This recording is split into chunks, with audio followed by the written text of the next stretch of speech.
No último domingo foi iniciada a Semana Santa, que é um período marcado por celebrações e muita reflexão. Algumas pessoas e igrejas celebram os 8 dias do período. Algumas outras focam mais nas principais datas, que são a Quinta-feira Santa, também conhecida como Quinta do Lava-Pés, Sexta-feira Santa, a Sexta-feira da Paixão, o Sábado Santo, conhecido como Sábado de Aleluia, e o Domingo de Páscoa. No centro disso tudo está a figura de Jesus, o Cristo, o Filho de Deus, o próprio Deus que se fez homem, segundo as Sagradas Escrituras. Outras religiões também celebram a Páscoa e também veem a figura de Jesus como uma figura de poder em meio à humanidade. Mas nem todos têm a mesma visão. Os judeus, por exemplo, não têm esse reconhecimento sobre a figura de Jesus. Para eles, Jesus foi mais um agente político. Até por isso, a Páscoa para eles tem um outro significado. Diante disso tudo, qual o real sentido da vinda de Jesus ao mundo? Qual o significado da Páscoa para as mais variadas religiões? Este é o tema do Contraplano desta terça-feira.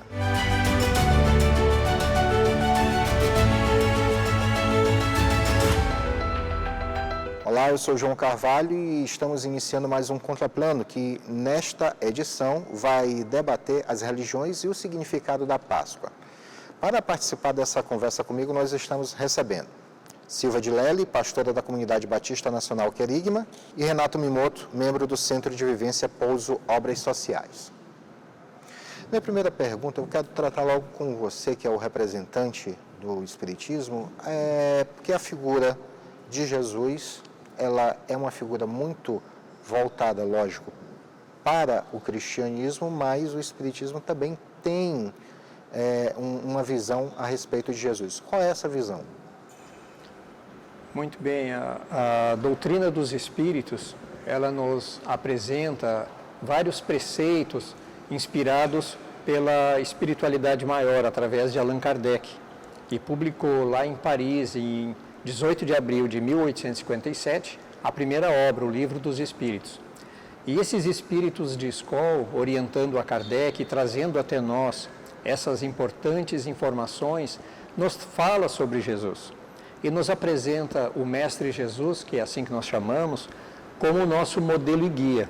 Ou seja, a essência de Jesus, ele realmente, a principal mensagem é a motivação moral, a melhora moral, a elevação como ser humano, nos motivando a todos, e não importa as religiões, nem que a pessoa também não tenha religião.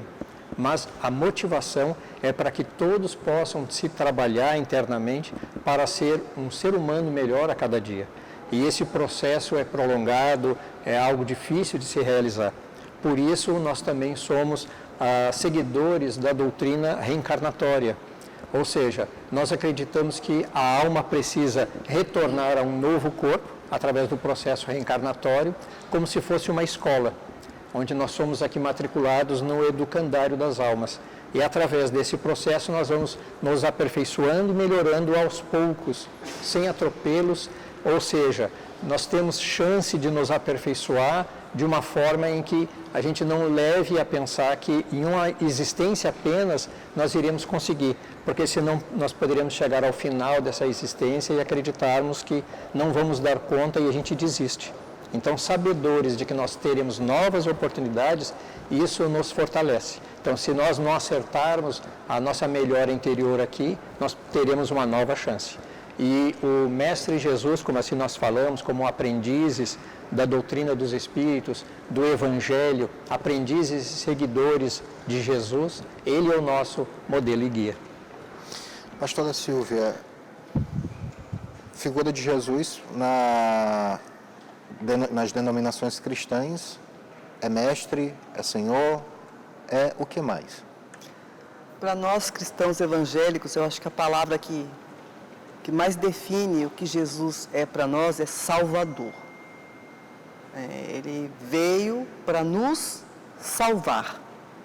Então, Jesus ele tem essa representatividade para nós, né? É aquele pelo qual nós chegamos até Deus, né? Embora Deus Pai, Deus Filho, Deus Espírito Santo sejam uma pessoa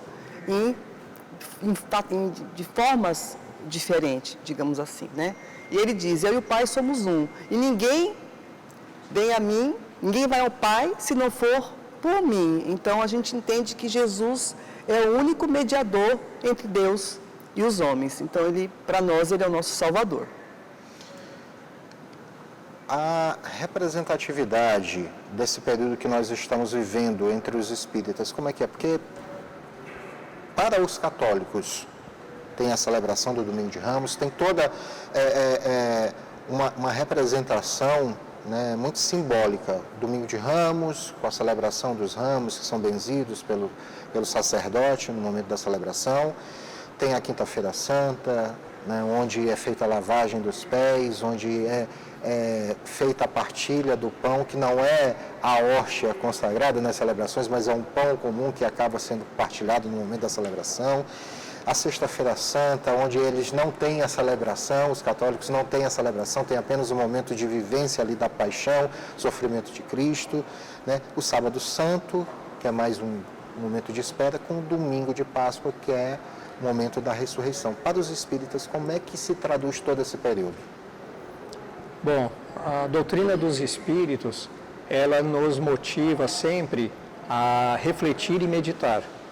Então, a Páscoa, nós fazemos uma celebração, digamos assim, diferente dos outros credos, das outras religiões. Em verdade, nós não fazemos uma celebração, e sim um momento, um evento onde podemos refletir e meditar sobre o quanto estamos seguindo, nos transformando, nos renovando e buscando a seguir os passos do Mestre Jesus, que assim chamamos. Então, são momentos importantes onde normalmente nós nos reunimos, nós começamos a fazer breves leituras que nos motive e que com toda essa leitura, esse momento de reflexão, nós podemos rever como é que está a caminhada de cada um, interiormente, ou seja, fazendo esse olhar interior para vermos o quanto precisamos melhorar ainda. Então é um contínuo aprendizado, um contínuo transformar e se renovar baseado nessa nossa existência. E o momento da Páscoa, ele, assim como o do Natal também, se procede dessa forma. Nós fazemos esse momento especial, onde no mundo todo, no mundo cristão, se faz as celebrações, nós aproveitamos os momentos de meditação e reflexão. Entre as igrejas evangélicas cristãs, né, normalmente a quinta-feira, né, santa para os católicos, né, tem algum tipo de celebração? A sexta-feira a gente percebe que algumas igrejas evangélicas, né, fazem algum tipo de atividade. Como é que é esse período, essa Semana Santa para os evangélicos? Bom, a Semana Santa para nós, ela é uma semana, entre aspas, assim, normal, tá? A gente não tem essa questão da quinta-feira. A sexta-feira, normalmente, algumas igrejas fazem cultos na sexta-feira, que tem culto na sexta-feira, faz é uma coisa mais pedagógica, mais de ensino, né? Então, traz essas explicações dos ritos, né? Ali dos hebreus, dos ritos cristãos do Velho Testamento, dos judeus, para que as pessoas entendam o que significa a Santa Ceia e a Páscoa para nós hoje. Então, é bem voltado para a morte e ressurreição de Cristo, né? Esse é o ponto para nós fundamental da Páscoa, morte e ressurreição. Certo. Queria agora entrar num outro ponto mais além no que diz respeito à Páscoa, que é a Páscoa judaica. Mas a gente vai falar sobre isso no próximo bloco. Intervalo, rapidinho a gente volta.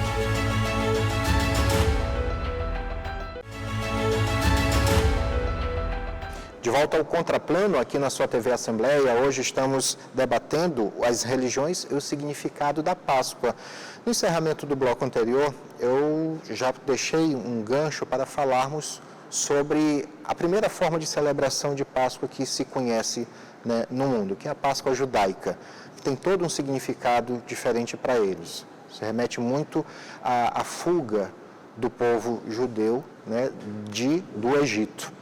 E com base, né, nesse sentido, nesse significado da Páscoa judaica, em que ela se relaciona com a Páscoa cristã?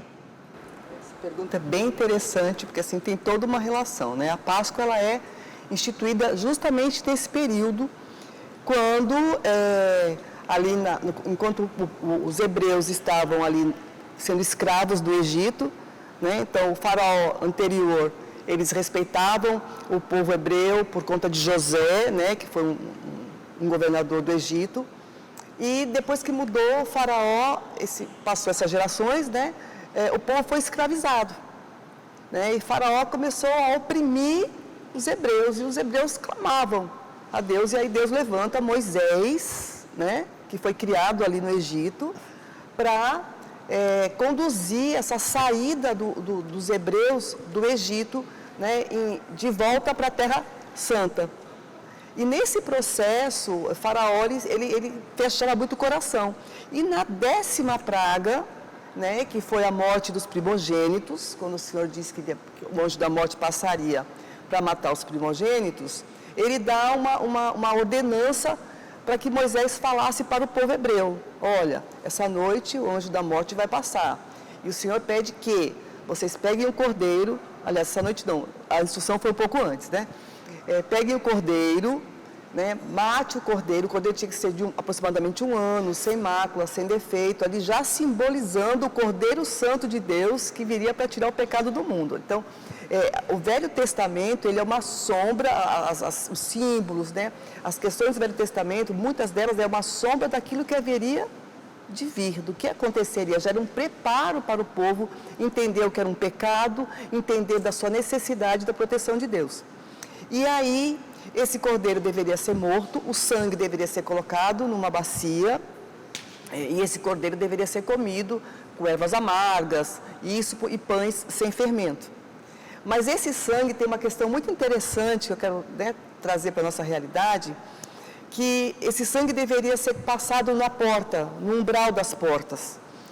Porque quando o anjo da morte passasse, aquelas casas que tinham sangue aspergido na porta, o anjo da morte não entraria. Então, assim, os primogênitos não morreriam dessas famílias.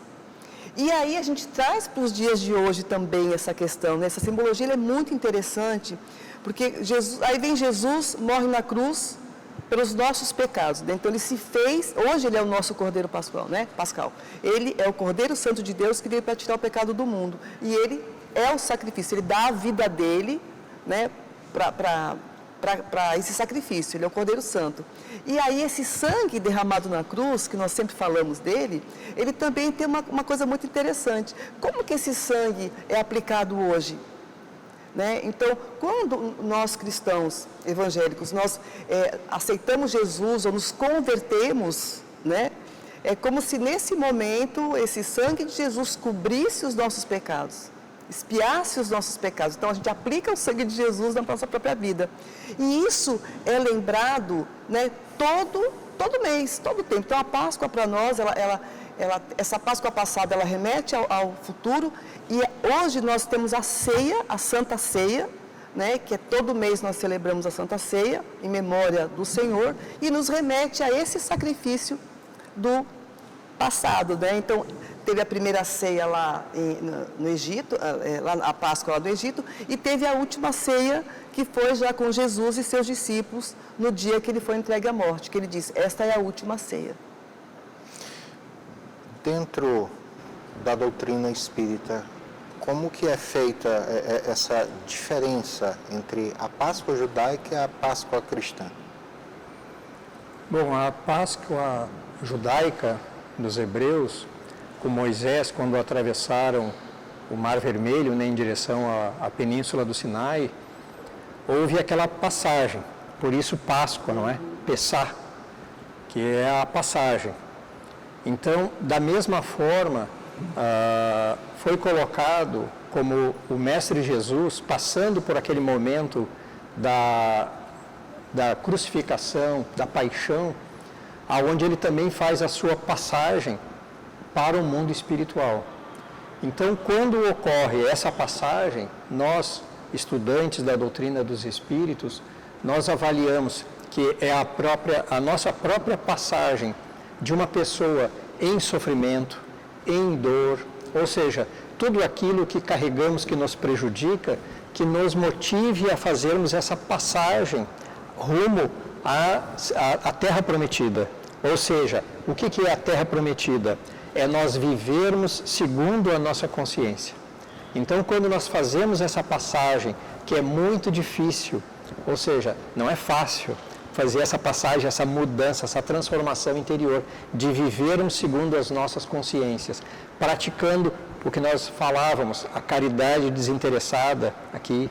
Então, ou seja, todo esse processo é a passagem, então também é a Páscoa. Então, na visão da doutrina dos Espíritos, nós temos a Páscoa e a passagem de Moisés pelo Mar Vermelho, a Pessá, que é a Páscoa judaica, nós temos essa associação, como sendo uma transformação interior, uma passagem também.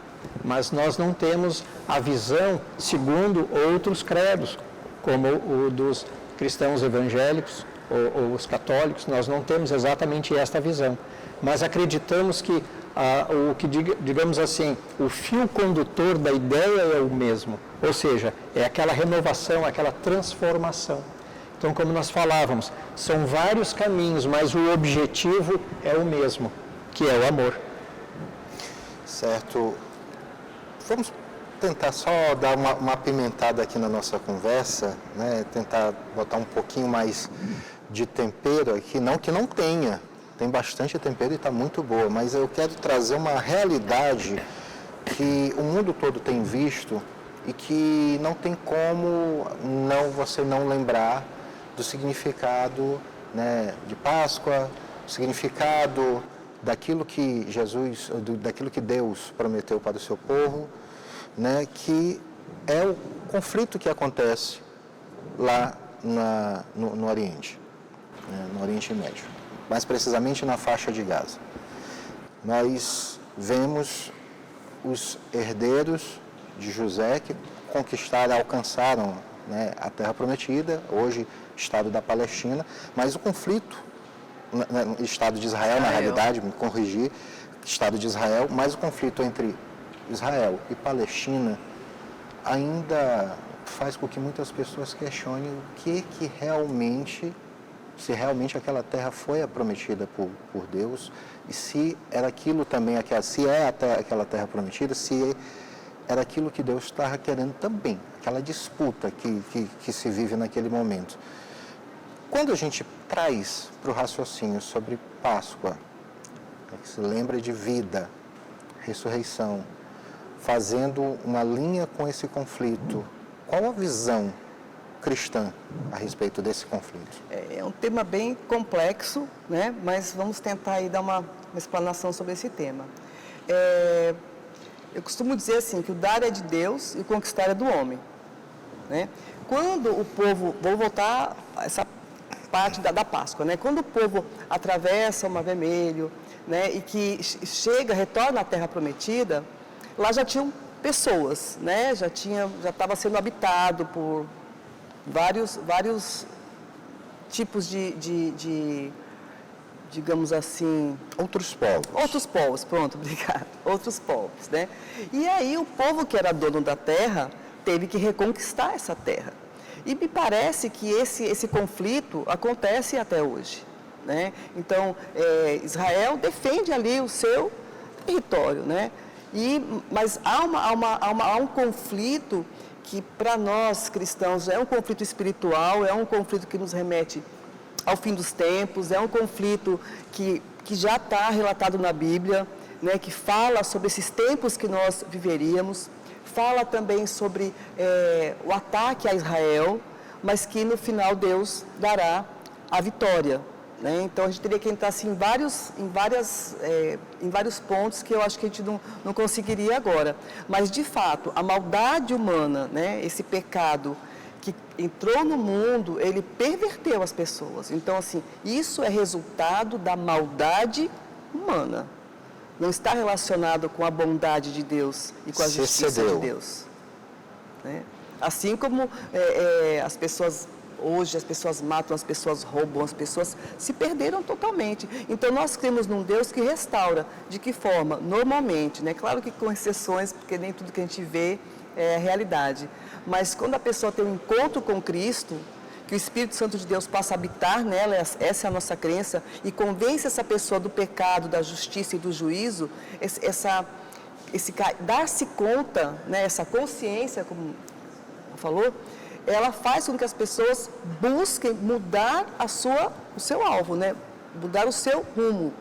Então, há uma transformação, e essa transformação que é todo mês na igreja, quando nós falamos da Santa Ceia, ela é validada, ela é ali confirmada, né, que eu me arrependo, eu creio em Jesus Cristo como Senhor e Salvador, e aí eu continuo. Então essa é uma questão muito complexa, que não é só uma questão de reinos, de guerra, mas é uma questão da própria natureza humana, que é voltada para a guerra. Essa mesma questão eu quero tratar ainda com o Renato, mas isso depois do intervalo. Um instante só.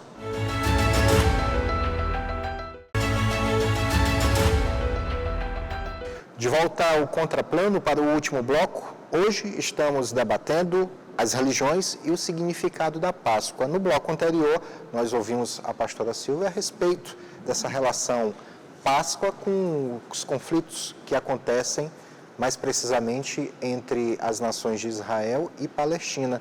Renato, agora eu quero reportar essa pergunta, mas colocando de uma outra forma, acrescentando alguns pontos ligados à doutrina espírita, que prega muito caridade, irmandade, né? A espiritualidade. Falta esse tipo de questão para se resolver algo que lá no seu nascedouro parece ter uma ligação religiosa, mas parece que o homem perdeu esse sentido? Exatamente. Então nós percebemos que todas as situações de conflito mundiais, que nós chamamos de guerras, na verdade se reflete na falta de Deus, na falta dos princípios cristãos, não é? Inclusive eu falo em princípios, porque há nações que não são seguidoras de Jesus, não são cristãs, mas os princípios cristãos, eles abarcam todo o nosso planeta, porque naturalmente as pessoas, na sua convivência, tendem a crescer e a se fortalecer. E quando falta esses princípios é que surgem os conflitos armados e surgem as guerras. Em Israel contra o povo palestino, o povo de Israel contra o povo palestino, na nossa visão, principalmente na nossa visão reencarnacionista, eles são irmãos, aonde se revezam, encarnação após encarnação, trocando de posições.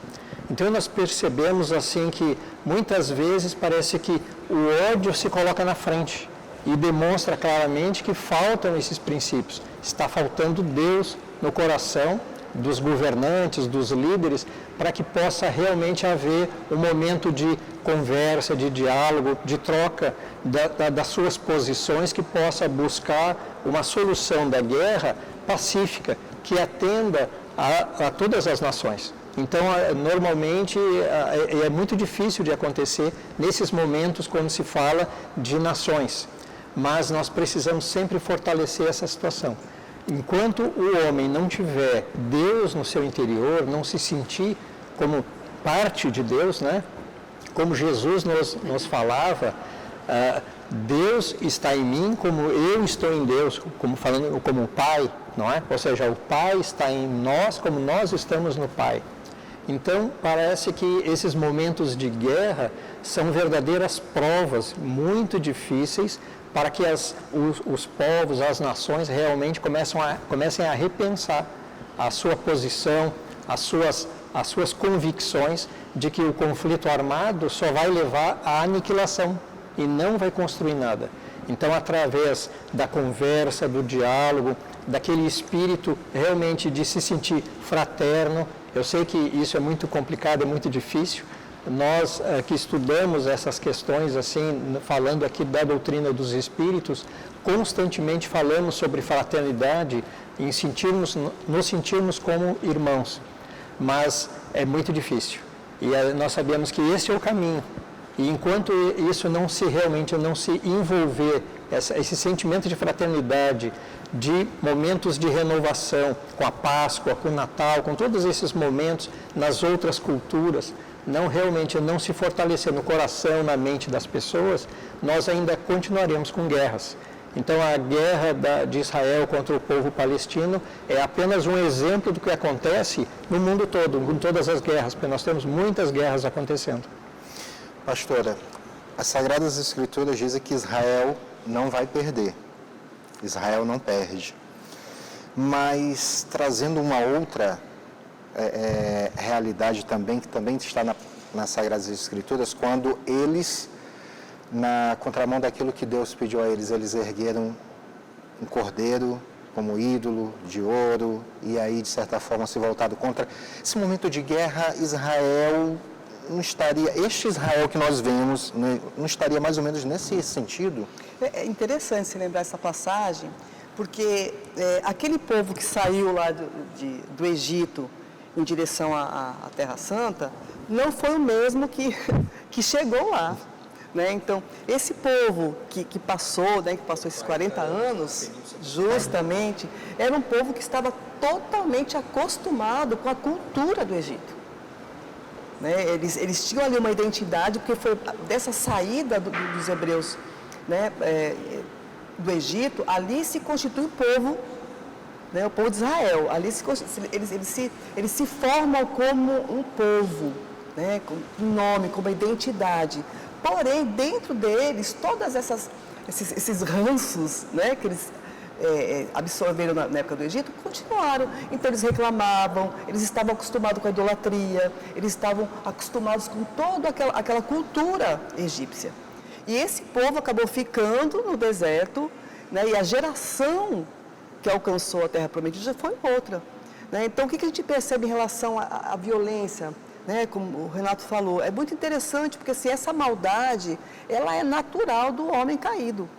Né? A gente está vendo nos noticiários hoje crimes hediondos que a gente não consegue imaginar, poxa, como que o ser humano consegue fazer isso com uma criança, com um animal, com outro ser, enfim. E quando a gente chega numa parte mais assim elevada, né, as guerras entre nações, a gente percebe que cada um deles luta por uma causa, né? Eles têm uma justificativa para toda a violência, né? Eu luto em prol de. E, na verdade, quando nós nos voltamos para Deus, quando nós, de fato, temos Jesus no nosso coração, nós somos tratados nisso. A gente sai dessa linha de errar o alvo do pecado e passa a ter um outro tipo de comportamento. Então, uma pessoa que está à mercê da sua própria natureza, ela vai cometer pecados, delitos, guerra, né? Alguns com uma proposta um pouco mais aprimorada, vamos dizer assim, que não chega a esse nível de violência, mas a gente está vendo que o rumo das coisas, né? A gente vê entre as facções, a gente vê de uma forma geral, isso acontece, como ele falou, bem falado, é só um exemplo, né? Nós vivemos isso constantemente no nosso dia a dia. E só a volta para Deus, só colocar-se à disposição, se devolver para que Deus mude essa natureza, porque a gente fala de nascer de novo, né? É que faz com que a gente venha ter uma postura, um comportamento totalmente diferenciado. Tá certo. Eu não sei se eu respondi, né? Talvez eu tenha fugido um pouquinho, mas... Não, resposta contempla sim. A gente já está encaminhando aqui para o final do programa e eu queria, antes até de passar para as considerações finais com os nossos dois entrevistados, colocar que a nossa discussão poderia até ser bem mais ampla aqui, com a presença do representante da Igreja Católica, presença de representantes de outras denominações cristãs evangélicas, até mesmo um representante judeu, né, um judaico aqui, para poder discutir, porque é um assunto que é instigante, provoca diversas questões. Renato, queria que fizesse as considerações finais a respeito deste momento, né, que nós estamos vivenciando, que vai culminar no próximo domingo com a Páscoa? Bom, eu posso deixar aqui então como uma colocação, uma visão da doutrina dos Espíritos a respeito da Páscoa, como essa busca constante que nós devemos ter na busca da nossa renovação, da nossa transformação interior. Então, que a Páscoa possa motivar a todas as pessoas cristãs e não cristãs, mas que veem esse momento da Páscoa como uma oportunidade de parar e fazer esse olhar interior. Como é que anda a minha caminhada, a minha jornada rumo a um ser melhor, um ser humano melhor? Então nós precisamos realmente aproveitar. São oportunidades que surgem e esse momento da Páscoa é abençoado para isso. Pastora Silvia, eu queria agora ouvir as suas considerações. Tá, eu quero deixar aqui um versículo que é muito significativo para esse contexto da Páscoa, né? Está lá em Hebreus capítulo 9, a partir do versículo 27, que diz assim: da mesma forma como o homem está destinado a morrer uma só vez e depois disso enfrentar o juízo, assim também Cristo foi oferecido em sacrifício uma única vez para tirar os pecados de muitos e aparecerá segunda vez, não para tirar o pecado, mas para trazer salvação aos que o aguardam. Né? Então, nós cristãos estamos aguardando essa segunda volta de Cristo e celebramos a morte e a ressurreição, né, como algo que nos remete a uma vida eterna. Então, que esse dia da Páscoa, para todos nós, né, venha trazer reflexões, como o Renato falou muito bem, trazer reflexões acerca de quem nós somos e do quanto nós precisamos da presença de Deus. Pastora Silvia de Lely, Renato Mimoto, quero agradecer imensamente a presença de vocês aqui conosco. O Contraplano de hoje está acabando, mas você pode rever esta edição ao longo da nossa programação e também no nosso canal no YouTube, TV Assembleia Maranhão. A gente volta a se encontrar na próxima semana em um novo Contraplano na terça-feira. Paz e bem.